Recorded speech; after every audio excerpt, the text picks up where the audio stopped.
안녕하십니까. 2025년 8월 22일 일요일 편히 쉬고들 계십니까? 오늘 제가 이 일요일 날 우리 민주 시민들께 드리고자 하는 말씀이 있어서 이렇게 휴대폰을 켜게 됐습니다. 무슨 말씀을 드리고자 하느냐 하면, 지금 이재명 대통령께서 이제 드디어 트럼프와 이 역사적인 어떤 위기 상황 속에서 이 한미 정상회담의 그 도정에 올랐습니다. 월요일 날 이제 트럼프와 정상회담이 예정되어 있는데요. 그러나 역시 제가 예상했던 대로 트럼프는 거의 깡패입니다.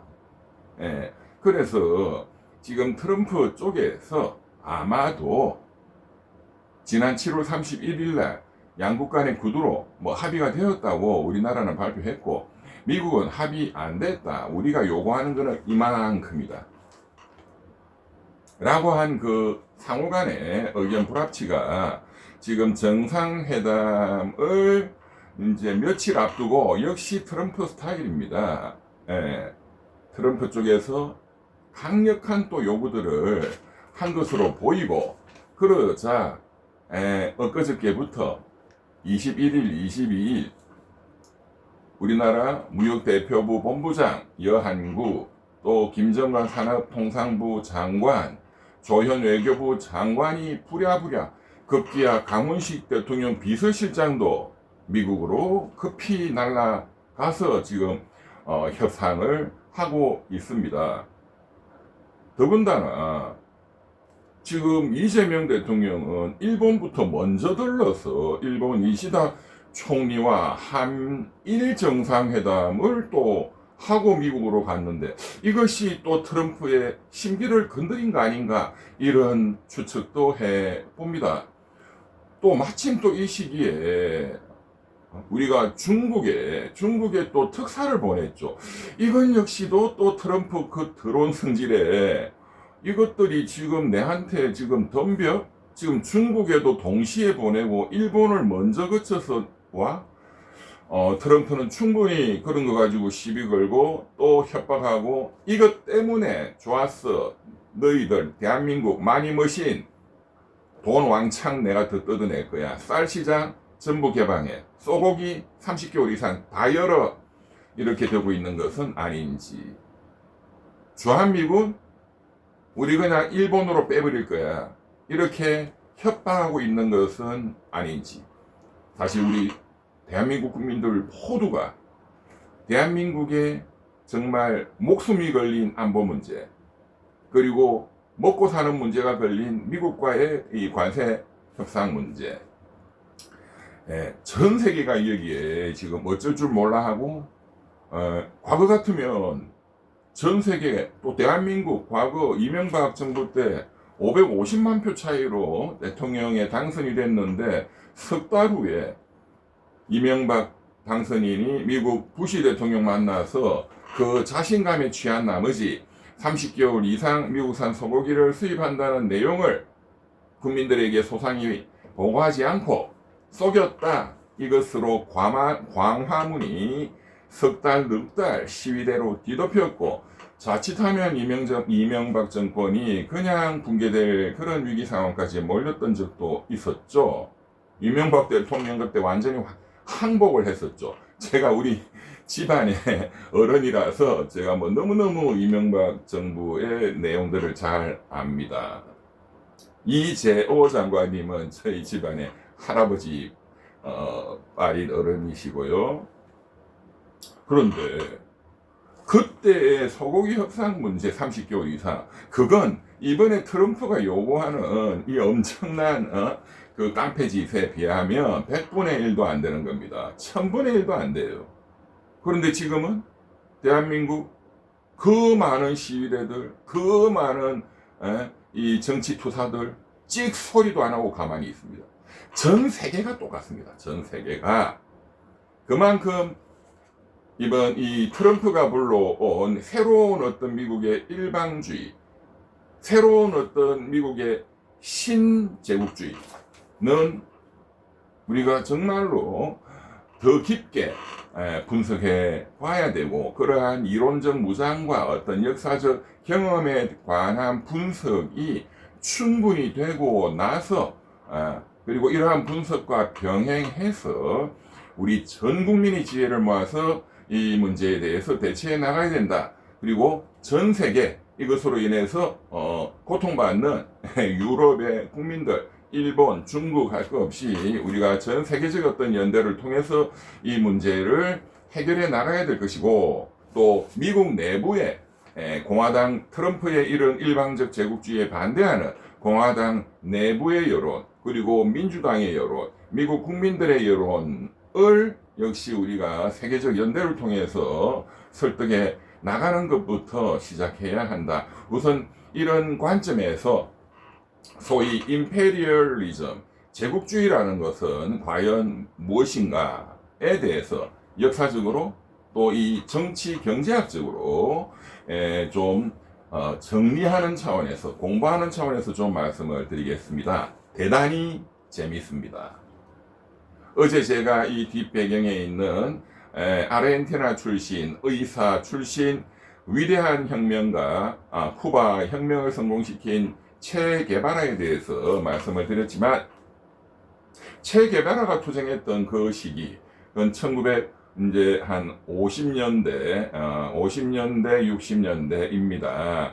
그때 대한민국은 한국전쟁, 그리고 5.16, 이런 정말 격동의 시기와 전쟁의 시기였고, 전 세계가 마찬가지였습니다. 우리 한국전쟁이 결국 근본적으로는 소련 제국주의와 사회주의 제국주의와 미국 제국주의의 충돌이었죠. 그리고 거기에 중국 대륙을 지배한, 장악한 모택동, 중국 공산당, 그래서 중소, 그 다음에 미국을 중심으로 하는 자유주의 유엔 세력, 이 격돌한 2차 대전 이후 지금까지 가장 크고 가장 역사적으로 중요했던 전쟁이었습니다. 6.25 전쟁이.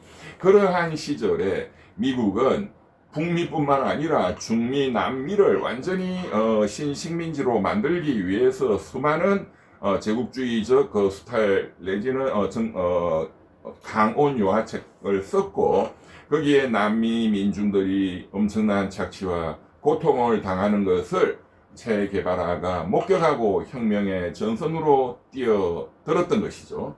큰 세계적 흐름이 그렇습니다.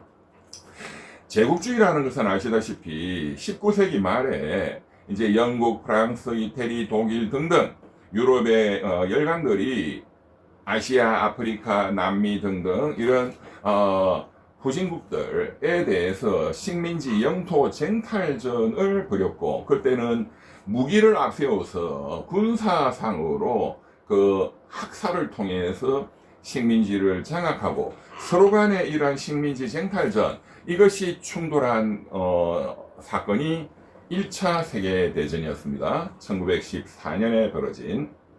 여기에 대해서 이것은 임페리얼리즘,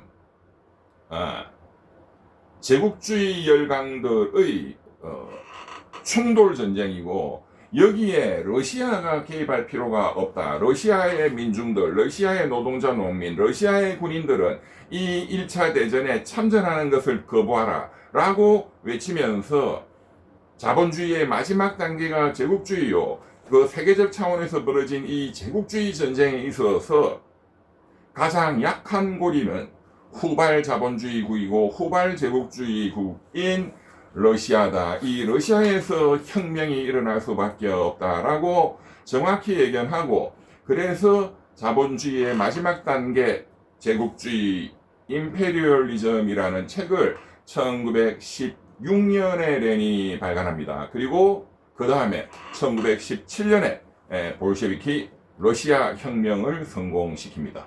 레닌은 위대한 천재였습니다. 레닌 이러면 잘 모르는 분들은 그 빨갱이 완전히 사람 죽이는 나쁜 공산당의 어떤 수괴 이렇게 생각하시는데요. 본래 초기 혁명가들은 다 위대한 사람들이었습니다. 그러니 가난한 사람, 없는 사람, 사회적 약자, 민중을 위해서 자신의 목숨을 던져서 혁명을 일으켰고 그걸 성공시키기까지 한 것이죠.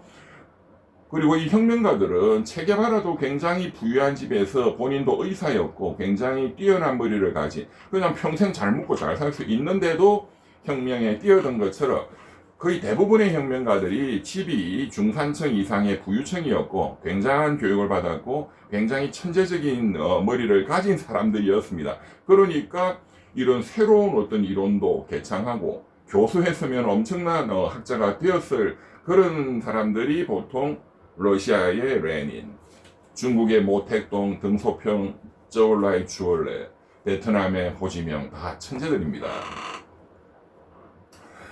그래서 레닌이 그 1917년 러시아 혁명을 성공시키자 제국주의에 신음하던 우리 대한민국도 일본 제국주의에 신음하고 있었고 중국도 제국주의 열강들에 의해서 땅 다 뺏기고 아편이나 피고 중국 민중들이 그렇게 도탄에 빠져 있을 때 1917년 러시아 혁명은 이 아시아부터 그리고 전 세계 식민지 민중들에게 희망의 빛이 되었습니다. 그래서 2년 후 1919년에 들고 일어난 민중들의 혁명적 사건이 조선에서 일어났던 1919년 3.1 운동이고 여기에 직접적으로 어떤 용기를 받아서 중국에서 일어난 것이 5.4 운동이었죠. 이러한 우리가 3.1 운동을 보는 관점도 이 전 세계적 어떤 관점에서 역사를 이해하고 정치 경제학적인 그 역사 법칙을 이해를 한다면 우리 현재 트럼프식의 신제국주의를 이해하는 데 도움이 많이 될 거라고 생각합니다. 재밌죠, 일단. 자, 이것은 이제 정치 경제학적 분석 또는 뭐 마르크스 레닌주의적 관점에서의 분석이라고 본다면 우리가 주류 경제학이다.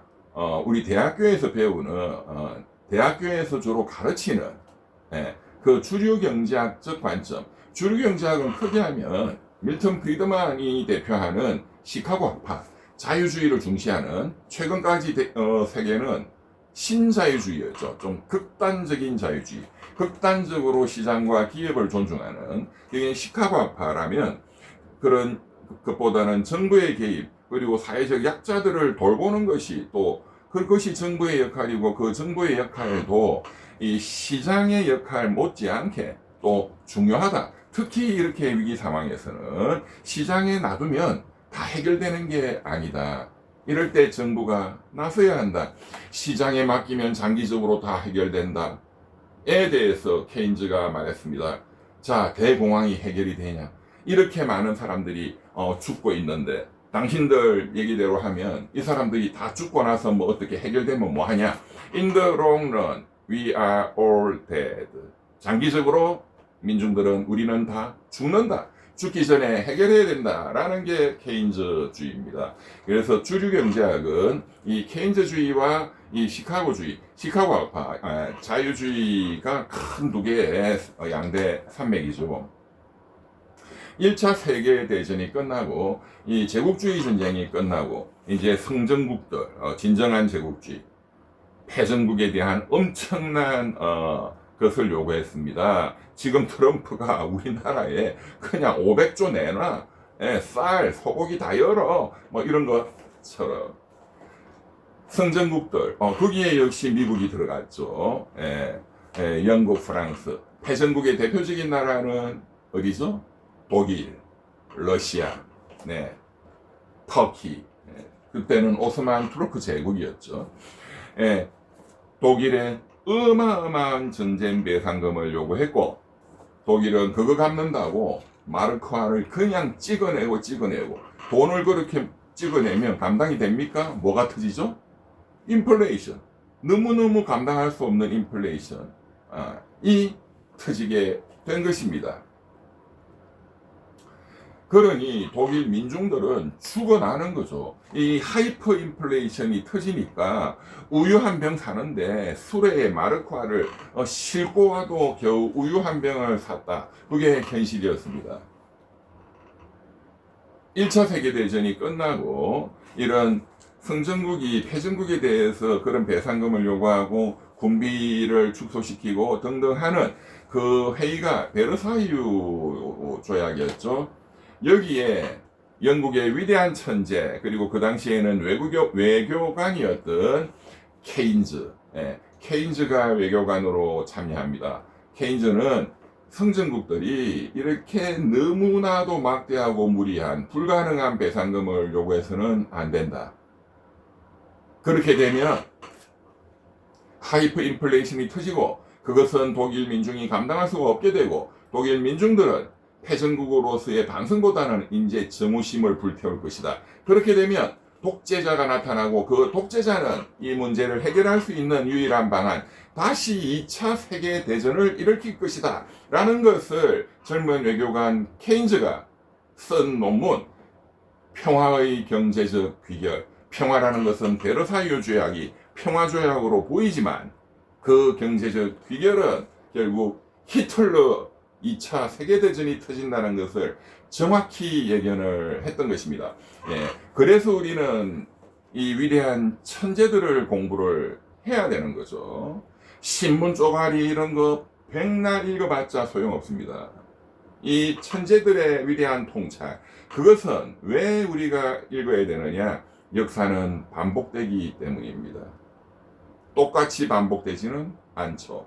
한 번은 비극으로, 한 번은 희극으로 반복된다. 이게 역시 또 케인즈 못지않게 위대한 천재였던 칼 마르크스가 쓴 프랑스 혁명 3부작, 루이 보나파르트 브리메르 18일이라는 위대한 정치 역사책, 프랑스 혁명 이후에 1840년대부터 1871년 보불전쟁에 이르기까지 위대한 나폴레옹 황제의 조카, 좀 멍청한 루이 나폴레옹 시대를 다룬 루이 보나파르트 브리메르 18일이라는 그 마르크스의 정치학 책, 이 정치학도라면 거의 필독서입니다. 이 책에서 나오는 그야말로 유명한 명언이 역사는 반복된다. 한 번은 비극으로, 한 번은 희극으로. 마르크스가 비극, 희극을 말한 이유는 공산주의자인 관점에서 위대한 나폴레옹 황제가 공산주의를 막 도륙을 냈거든요. 그 나폴레옹은 프랑스 혁명의 자유주의 이걸 전 유럽에 퍼뜨렸기 때문에 이 공산주의 이건 안 된다. 독재다. 그래서 나폴레옹 황제는 두려운 거죠. 이 공산주의자, 공산당선은 이 공산주의 운동의 이 천재 칼 마르크스한테는 그것은 비극이었죠. 그런데 루이 나폴레옹 황제의 조카 루이 나폴레옹은 좀 멍청해요. 그러니까 이 양반은 희극이다 이거지, 희극. 나폴레옹 황제도 쿠데타로 집권했습니다. 그거를 이제 나폴레옹이 11월 달을 나폴레옹 황제력이라는 이제 이름을 붙여서 11월 달에 안개가 많이 낀다. 안개의 달. 그게 브리메르입니다. 브리메르 18일은 나폴레옹 황제의 쿠데타를 의미합니다. 근데 앞에 나오는 루이 보나파르트는 조카 루이 나폴레옹입니다. 이 조카는 좀 멍청한 거죠. 이 멍청한 루이 조카의 브리메르 18일은 쿠데타, 삼촌을 따라서 한 쿠데타 이런 뜻이죠. 루이 나폴레옹도 쿠데타로 집권했거든요. 그렇게 집권하고 나서 루이 나폴레옹이 한 최대의 멍청한 짓은 이제 엄청나게 성장한 그 유명한 비스마르크 철혈제상이 만든 프로이센. 그전에는 뭐 프로이센 뭐 독일이라는 것도 없었고 그냥 도시국가 힘도 없는 그래 이제 비렐름 1세 하에 비스마르크 총리가 강력한 이 군사력을 가진 프로이센을 건설했는데 뭣도 모르고 위대한 그 루이 14세, 루이 16세의 나라 프랑스 이래가지고 루이 나폴레옹이 보불 전쟁, 프랑스와 이 프로이센 간의 보불 전쟁을 일으켰죠. 누가 이겼을까요? 당연히 비스마르크가 이겼습니다. 3일 만에 비스마르크 군대한테 루이 나폴레옹 황제가 체포됩니다. 그러니까 칼 마르크스가 보면 전반적으로는 너무나 멍청하지만 쟤는 희극이다, 희극. 그래서 역사는 반복된다. 한 번은 비극으로, 한 번은 희극으로. 칼 마르크스는 정말로 아담 스미드, 케인즈 못지않은 정말로 엄청난 천재였습니다.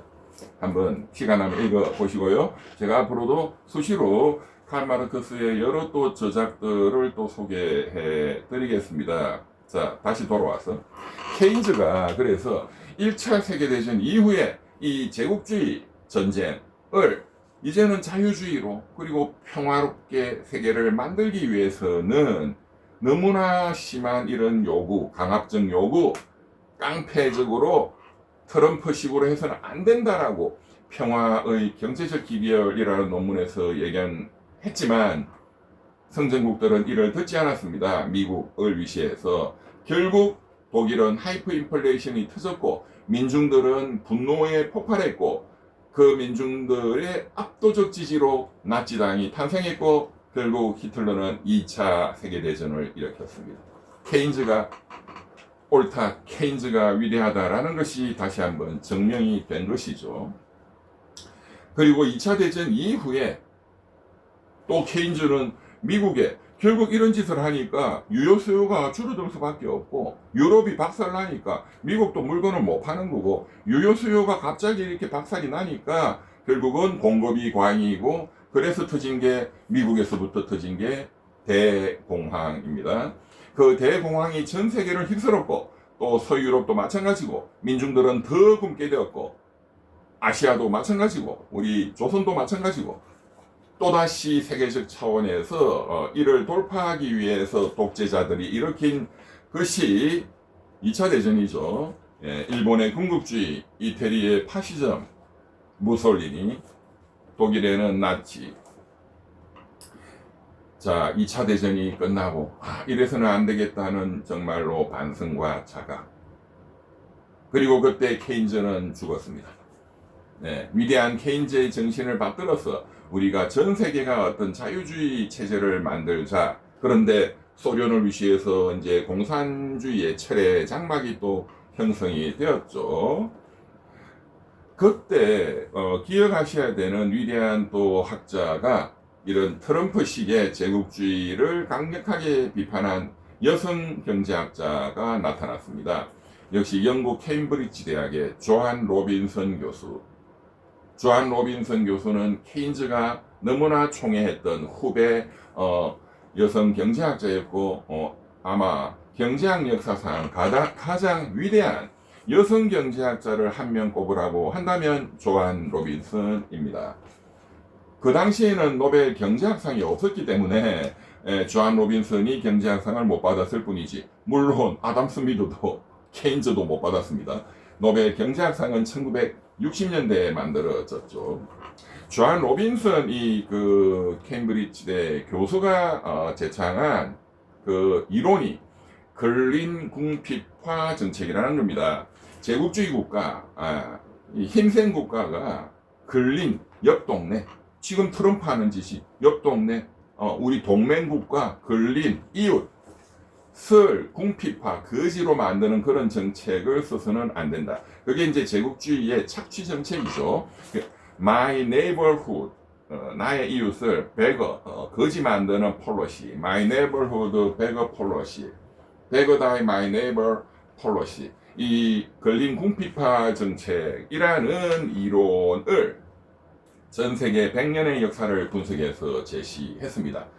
그 이론의 결론은 이렇게 강대국이 착취하는 정책을 통해서 일시적으로 효과를 볼 수 있겠지만 그런 폐쇄적인 보호무역 정책이 일시적인 효과를 볼 수는 있겠지만 자본주의 역사를 분석해보면 그것은 대공황을 낳았고 주기적 공황을 낳았고 결국은 그 강대국조차도 미국조차도 조한 로빈슨은 영국 사람이었으니 영국조차도 엄청난 피해를 당하게 되었다라는 것을 과학적으로 통계적으로 입증했습니다. 지금 트럼프의 깡패주의적인 신제국주의에 딱 들어맞는 지적이죠. 제가 지금 그런 내용들을 설명을 드리고 있는 겁니다. 지금까지 간략히 한번 정리해보면 좀 좌파적인, 좀 마르크스 레닌주의적인 혁명가적인 관점에서 보면 러시아의 레닌이 이런 제국주의를 분석했고, 레닌은 그래서 러시아의 민중들부터 아시아 조선을 포함한 식민지 고통받는 민중들이 정치적으로 들고 일어나서 연대해서 제국주의와 맞서 싸워야 되는 반제국주의 투쟁을 벌여야 된다라는 사회주의 혁명가적인, 그리고 사회주의 국제연대주의적인 관점에서 제국주의론이라는 책을 쓰고 주장을 했던 것이고요. 이제 우파적인 주류 경제학적인 차원에서는 케인즈와 조한 로빈슨, 이런 위대한 천재들이 자유무역주의와 자유주의 사상으로 전 세계가 자본주의 체제가 운영이 되어야만 새로운 독재자를, 새로운 전쟁을 예방할 수 있고 서로가 다 잘 사는 번영을 구가할 수 있다라는 것입니다. 이러한 케인즈와 조한 로빈슨 교수의 사상과 철학이 발전되어서 지난 30년간 전 세계는 이제 소련도 무너졌고 중국까지 포함한 WTO 체제, 자유주의 체제가 완성이 되었고, 그 체제를 통해서 중국은 G2까지 올라오게 된 것이죠. 우리나라 역시도 가장 가난했던 나라에서 60년 만에 세계 10위권에 드는 이런 훌륭한 나라를 만들 수 있었던 큰 세계적 시스템은 바로 이러한 그 자유주의라는 세계 역사적 흐름, 그 속에서 만들어졌던 WTO, 그리고 우리나라는 미국과는 또 한미 FTA, 이제 이런 시스템 하에서 우리나라 및 전 세계가 어쨌든 모순은 있고 여전히 어려움이 있지만 발전해 왔다. 이러한 전 세계의 엄청난 역사적 흐름을 거역하는 자가 나타났으니 이제는 제국주의 국가들도 아니고 딱 한국과 미국에서 트럼프라는 괴물이 나타났습니다. 이탈리아에 무솔리니가 나타나고 이탈리아에서 그 이제 파시즘이 나타나고, 그래서 당연히 또 어떤 자유주의를 부르짖는, 또 민중 해방을 부르짖는 사회주의 혁명가나 이런 사람들 엄청나게 탄압을 했죠. 무솔리니가. 그 이탈리아의 위대한 그 혁명가는 그 이탈리아 사회당 당수였던 안토니오 그람시입니다. 그람시. 한 번씩 이름을 아마도 들어보신 분들이 많을 겁니다. 그람시의 옥중수고, 감옥에서 쓴 편지, 정말 천재입니다. 그람시.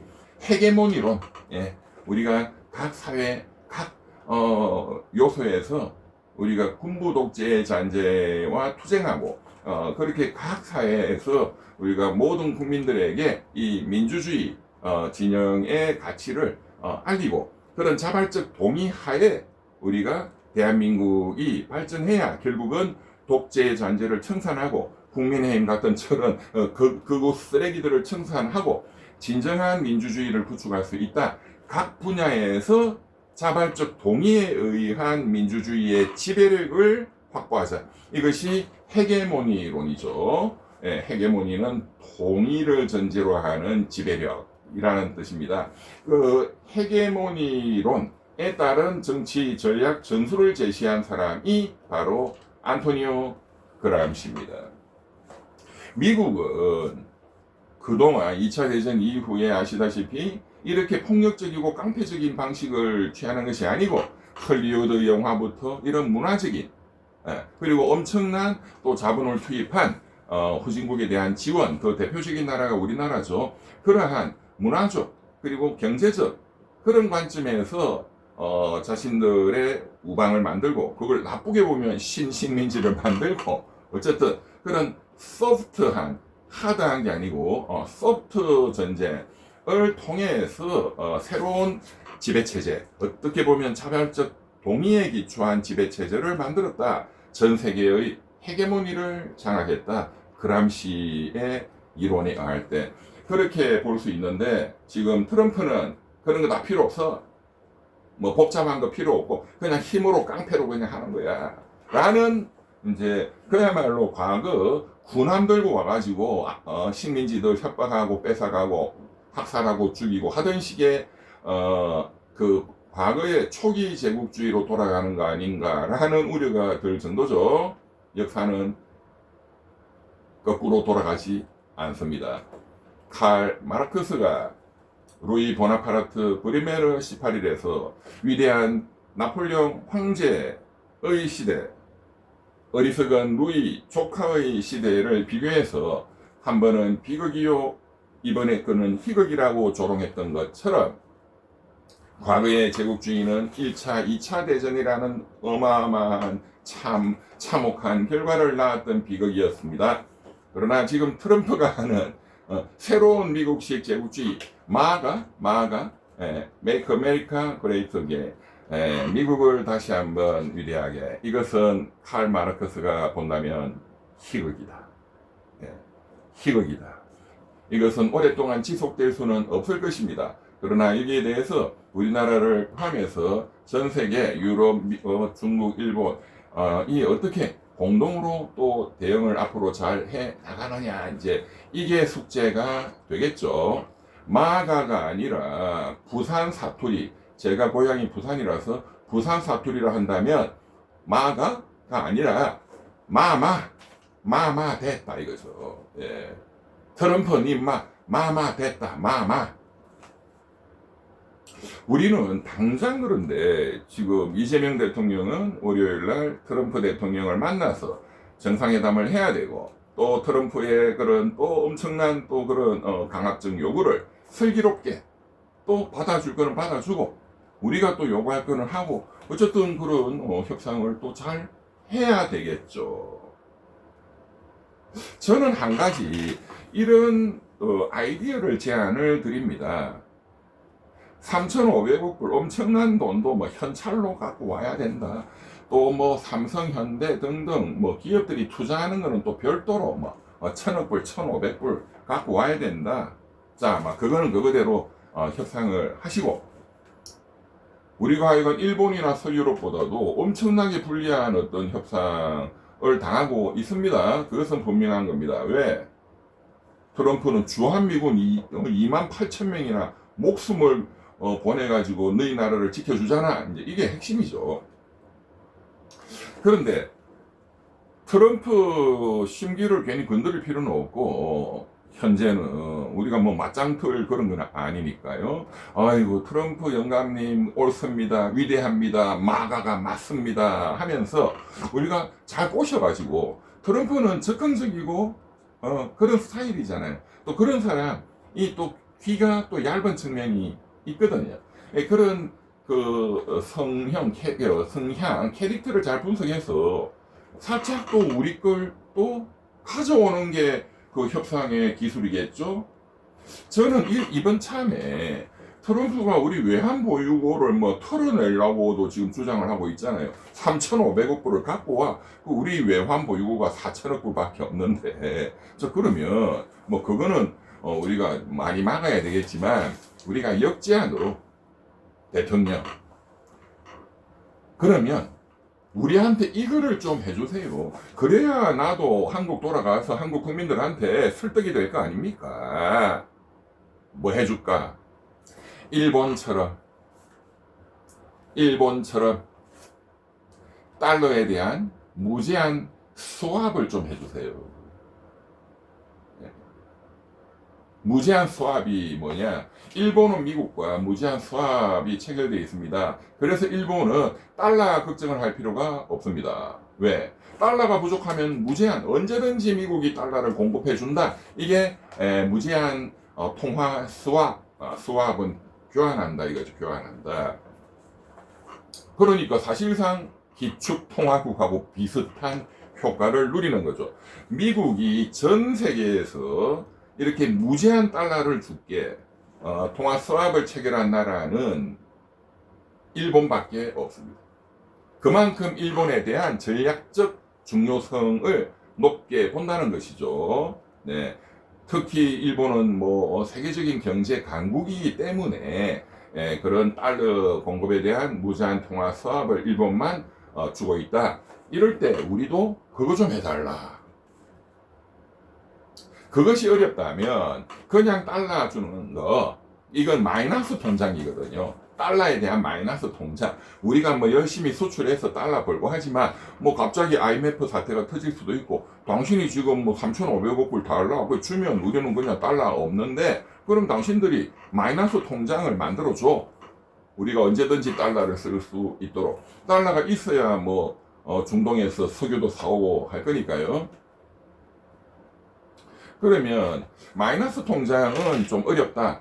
왜냐하면 이제 미국 입장에서는 지금 달러나 이 국채나 이 유동성이 너무 많이 지금 풀린 상태라서 이게 이제 인플레이션 압력으로 또 엄청나게 작용을 하고 있지 않습니까?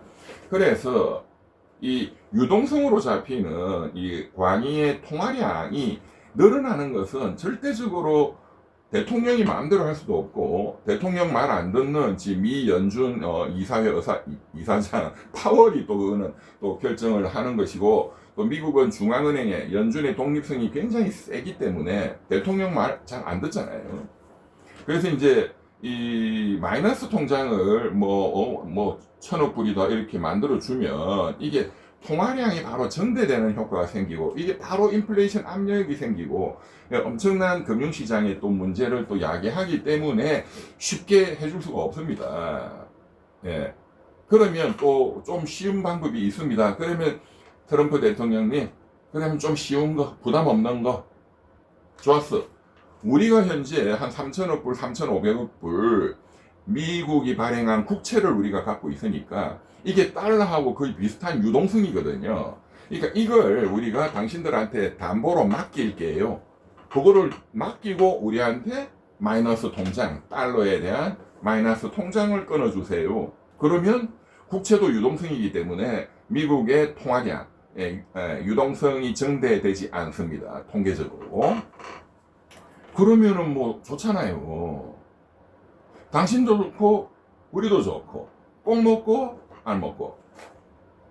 이걸 영어로 FEMA 레포라고 합니다. FEMA, Foreign International Monetary Authority. 이제 레포는 뭐 예치한다 이런. 그러니까 우리가 갖고 있는 자산, 미재무성 국채를 이게 담보로 이렇게 박아놓고, 그 대가로 달러에 대한 언제든지 쓸 수 있는 그런 마이너스 통장 수합을 해달라. 요 FEMA, 이것을 관철시키는 것이 저는 현실적이고, 이런 기회에, 위기를 거꾸로 하면 기회잖아요. 위기 거꾸로 기회. 이런 기회에 이런 걸 받아내는 이런 창의적인, 사실 이럴 때 천재가 필요한 거예요. 천재가. 대한민국도 많은 천재들이 있습니다. 네. 이럴 때 천재가 필요한 거예요. 대표적인 그 경제 관료의 우리 대한민국 역사의 천재는 그 전두환 군부 독재 그 시절이었지만, 그 유명한 김재익 청와대 경제수석이었습니다. 안타깝게도 한 2년 반 정도 근무하시다가 아웅산 테러 사건으로 돌아가셨죠. 위대한, 정말로 위대한 천재 경제 관료였고 위대한 이코노미스트였습니다. 지금도 뭐 그런 분이 또 뭐 지금은 인구도 더 많아졌고 훨씬 더 경제학 박사들도 많기 때문에 그런 분 찾으면 있을 겁니다. 없으면 제가 해드릴게요. 자, 이제 얘기를 좀 정리해 보겠습니다. 우리가 이런 트럼프식 새로운 어떤 제국주의에 어떻게 대응할 것이냐, 이제 앞으로 전 세계적으로 많은 또 변화들이 있겠죠. 이것은 지속 가능성이 없습니다. 오래 갈 수가 없습니다. 네, 내년에 또 미국 중간 선거가 있으니 그 선거 때문에 또 트럼프는 이렇게 더 강압적으로 주먹을 휘두르고 있다고 봐야 되겠죠. 자, 정치적으로 우리 대한민국 국민들이 각 분야에서 여기에 대한 활발한 토론에도, 학술대회도, 국회에서는 많은 전 국민 대표들이 모여서 여기에 대한 논의들을 해야 되고, 또 집회 시위도 해야 됩니다. 너무 조용합니다. 왜 이렇게 조용하죠?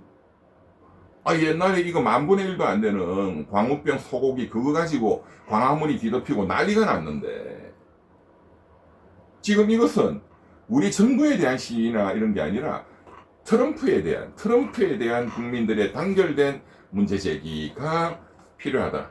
전체적으로. 그런 정치적 배경이 있어야 이재명 대통령과 현 정부가 또 트럼프에 대해서 요구하고, 그래야 트럼프가 겁을 낼 거 아니에요.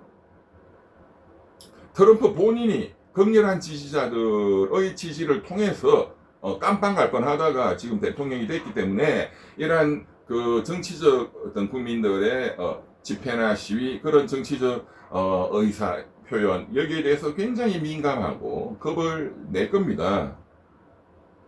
두 번째는 이제 이런 국가 일을, 나라 일을 대표하는 분들이 보다 더 공부를 좀 많이 하고, 지금 공부한다고 하면 되지도 않겠죠. 굉장히 뛰어난 그런 천재들을 잘 모아서, 트럼프보다도 그 이상의 천재들이 대한민국에 많습니다. 당신이 생각하는 것을 내가 생각한다는 것을, 당신이 안다는 것을 내가 다 알고 있어, 트럼프. 이런 천재들. 힘을 모아서 우리가 슬기롭게 또 트럼프로부터 받아낼 걸 또 잘 받아내는 그런 묘를 또 잘 발휘해 주시기를 바랍니다. 오늘은 이까지 말씀을 드리겠습니다. 구독, 좋아요, 그리고 여러분들의 후원이 민주공화국을 지킵니다. 감사합니다.